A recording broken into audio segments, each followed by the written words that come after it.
Hello everyone, welcome সেহরন।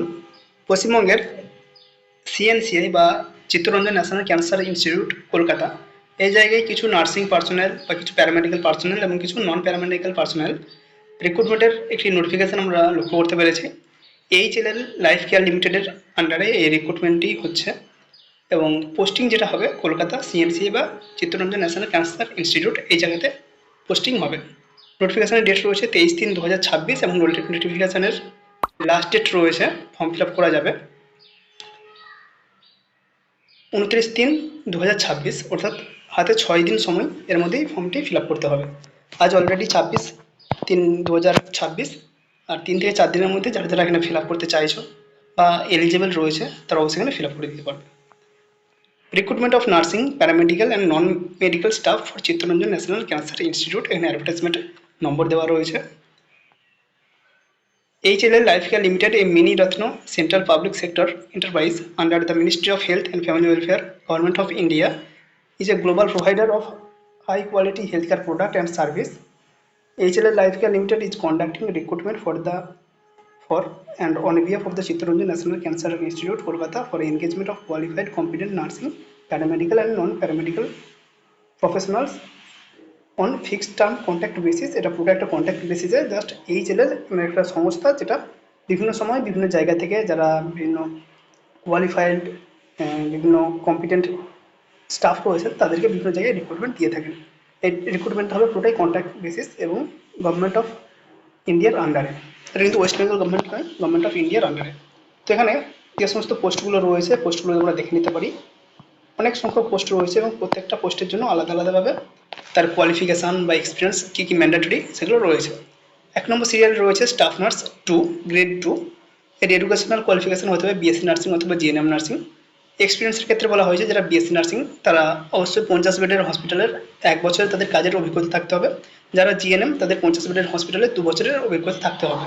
Staff nurse grade 1, BSc nursing বা GNM nursing প্রত্যেকে application করতে পারবে। বিএসসি নার্সিংয়ের ক্ষেত্রে 50 বেডের হসপিটালে 2 বছরের এক্সপিরিয়েন্স থাকতে হবে। জিএনএমের ক্ষেত্রে 3 বছরের এক্সপিরিয়েন্স থাকতে হবে। প্রত্যেকটা ক্ষেত্রে 50 বেডের একটা এক্সপিরিয়েন্স কিন্তু চাওয়া হচ্ছে। জিএনএমদের ক্ষেত্রে 1 বা 2 বছরের বেশি চাওয়া হচ্ছে এবং বিএসসির ক্ষেত্রে 1 বছরের এক্সপিরিয়েন্স কম রয়েছে। এছাড়াও staff nurse senior scale 3, staff nurse senior scale 2, staff nurse senior scale 1 বিভিন্ন ভ্যাকেন্সি রয়েছে। কোয়ালিফিকেশান একই বিএসসি অথবা জিএনএম, বাট এক্সপিরিয়েন্সের ক্ষেত্রে এখানে ডিফারেন্স রয়েছে। বিএসসিদের ক্ষেত্রে 6 বছর, জিএনএমদের ক্ষেত্রে 7 বছরের এক্সপিরিয়েন্স প্রয়োজন। এছাড়াও staff nurse critical care 3, staff nurse critical care 2, staff nurse critical care 1।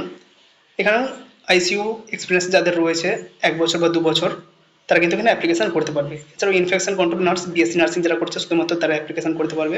Minimum 2 years experience in NABH accredited hospital as ICN. Infection control nurse হিসাবে কাজ করেছে এরকম এনএবিএইচ অ্যাক্রেডিটেড কোনো হসপিটালে তার 2 বছর যদি এক্সপিরিয়েন্স থাকে তবে এখানে কোনো বিএসসি নার্সিং স্টাফ এখানে অ্যাপ্লিকেশন করতে পারবে। ইনফেকশন কন্ট্রোল নার্স 1 এখানে মিনিমাম 3 বছরের এক্সপিরিয়েন্স থাকতে হবে আইসিএন হিসাবে। সিনিয়র নার্সিং স্টাফ গ্রেড 2 এখানেও বিএসসি নার্সিং অথবা জিএনএম নার্সিং করতে হবে। 7 বছরের যদি বিএসসি নার্সিং কোনো এক্সপিরিয়েন্স থেকে থাকে বা কোনো জিএনএম ক্যান্ডিডেটের যদি 50 বেডের হসপিটালে 8 বছরের এক্সপিরিয়েন্স থেকে থাকে তাহলে তারা এখানে অ্যাপ্লিকেশন করতে পারবেন। Senior nursing staff BSc nursing বা জিএনএমের ক্ষেত্রে একই। বিএসসির ক্ষেত্রে 8 বছরের এক্সপিরিয়েন্স এবং জিএনএমের ক্ষেত্রে 10 বছরের এক্সপিরিয়েন্স প্রয়োজন। আশা করি পিডিএফটা অনেকেই দেখে নিয়েছো, যাদের এই কোয়ালিফিকেশানগুলো মিলে যাচ্ছে, ম্যাচ করছে, তারা এখানে অ্যাপ্লিকেশন অবশ্যই করে দেবে। ক্যান্ডিডেট হয়তো এখানে খুব একটা বেশি হবে না। এছাড়াও ওটি টেকনিশিয়ান, বিভিন্ন আইসিইউ টেকনিশিয়ান, বিভিন্ন ভ্যাকেন্সি রয়েছে, এগুলো দেখে নিতে পারো। পিডিএফটা আমরা দেওয়ার চেষ্টা করবো, কালেক্ট করে নেবে। এর সাথে আরও কিছু অ্যাডিশনাল ইনফরমেশন এখানে রয়েছে। লোকেশন অফ অ্যাপয়েন্টমেন্ট, কোথায় অ্যাপয়েন্টমেন্ট হবে বা কোথায় যারা সিলেক্টেড হবে কাজ করতে পারবে। কলকাতা সিএনসিআই বা চিত্তরঞ্জন ন্যাশনাল ক্যান্সার ইনস্টিটিউট, এই জায়গাতেই কাজ করতে হবে। পিরিয়ড অফ এনগেজমেন্ট, এটা আপাতত 1 বছরের জন্য এনগেজ করা হচ্ছে। পরবর্তীকালে যদি রিনিউ হয় সেটা হতে পারে, সেটা আপাতত এখানে কিন্তু উল্লেখ নেই। জাস্ট 1 ইয়ারের এক্সপিরিয়েন্স, 1 ইয়ারের জন্য এনগেজমেন্ট করা হচ্ছে। সিলেকশন প্রসিডিওর পুরোটাই ইন্টারভিউয়ের মাধ্যমে। Application will be scrutinised and shortlisted candidate will be called for interview. ইন্টারভিউয়ে ডাকা হবে। The interview will be conducted by CNCI. The institute reserves the right to restrict the number of candidate to be called for interview. ওনারা কতজনকে ডাকবেন ইন্টারভিউয়ে বা কীভাবে shortlist একটা ওনাদের মার্কসের বেসিসে বা এক্সপিরিয়েন্সের বেসিসে যেমন হোক ওনারা একটা করবেন, তারপর কতজনকে ইন্টারভিউ ডাকা হবে সেটা পুরোটাই নির্ভর করবে সিএনসিআইয়ের ওপর। Age limit maximum 40। কীভাবে অ্যাপ্লিকেশান করতে পারবে, এখানে একটি লিঙ্ক দেওয়া রয়েছে, আমরা লিঙ্কটা দিয়ে দেওয়ার চেষ্টা করব। এই লিঙ্কে গিয়ে এটার যে অ্যাপ্লিকেশান ফরম্যাট সেটা ডাউনলোড করতে হবে, সেটা ডিজিটালি ফিল করতে হবে, কোনো হাতে লিখে বা হ্যান্ড রিটেন ফিল আপ করলে হবে না, এটা ডিজিটালি ফিল করতে হবে, কোনো কম্পিউটার সেন্টার বা মোবাইল থেকেও ফিল আপ করা যায়। তো ফিল আপ করার পর এটি পাঠিয়ে দিতে হবে। The application form must be filled digitally and uploaded in PDF or word format.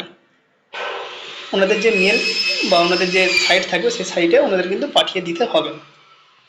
যে সমস্ত ডকুমেন্টগুলো লাগবে, educational qualification, experience qualification, latest salary slip, প্রত্যেকটা কিন্তু লাগবে। ক্যান্ডিডেট মাস্ট এনশিওর, যে সমস্ত ডকুমেন্টগুলো দেওয়া হচ্ছে সবগুলো যেন ঠিকঠাক থাকে। এখানে আরও কিছু ক্রাইটেরিয়া রয়েছে। Candidate must ensure that they fulfil all eligibility criteria as on the cut off date. Cut off ডেটের মধ্যে যেন পুরো এক্সপিরিয়েন্স থেকে থাকে বা যারা এডুকেশনাল কোয়ালিফিকেশান দিচ্ছে সেটা যেন থেকে থাকে। তো যেমন নর্মাল হয়ে থাকে সেরকমই, এটা অনলাইনে ফিল আপ করার কোনো ব্যাপার নয়। ওনাদের থেকে যে ফর্মটা রয়েছে সেটা ডাউনলোড করতে হবে, সেটা ডিজিটালি ফিল করতে হবে এবং তারপর সেটাকে সেন্ড করতে হবে অনলাইনে। এই হচ্ছে ক্রাইটেরিয়া। এখানে লাস্ট ডেট রয়েছে 29/3/2026, বিকাল 5টা পর্যন্ত ফর্ম ফিল আপ করা যাবে। তো কারো যদি ইন্টারেস্টেড হয়ে থাকে, কারো যদি এক্সপিরিয়েন্স থেকে থাকে, অবশ্যই এখানে অ্যাপ্লাই করে দিও।